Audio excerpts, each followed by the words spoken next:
എല്ലാവർക്കും എൻ്റെ ഹാപ്പി ഈദ് മുബാറക്. അപ്പം നിങ്ങൾ എല്ലാവരും 30 നോമ്പ് പിടിച്ചോ? ഞാൻ അള്ളാഹുവിൻ്റെ അനുഗ്രഹത്താൽ 30 നോമ്പും പിടിച്ചിട്ടുണ്ട് കേട്ടോ. എല്ലാവർക്കും വേണ്ടി ഞാൻ ദുആറിഞ്ഞിട്ടുമുണ്ട്. അപ്പം എൻ്റെ സ്വന്തം ആമിയമ്മച്ചി ഉണ്ടാക്കിയ ഒരു സമ്മാനമാണ് എനിക്ക് അയച്ചത്. അപ്പം ഇതൊന്ന് അൺബോക്സ് ചെയ്ത് നോക്കാം കേട്ടോ.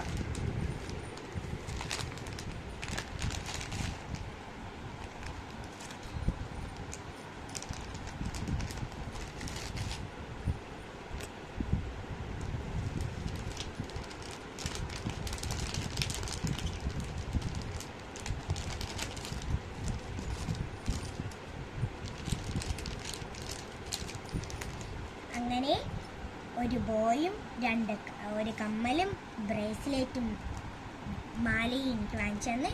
അതിൻ്റെ കൂടെ എൻ്റെ ഉമ്മച്ചിക്ക് അമിനുമ്മച്ചി അയച്ചതാണ് കമ്മൽ. അപ്പം എല്ലാവർക്കും ഹാപ്പി ഈദ് മുബാറക്.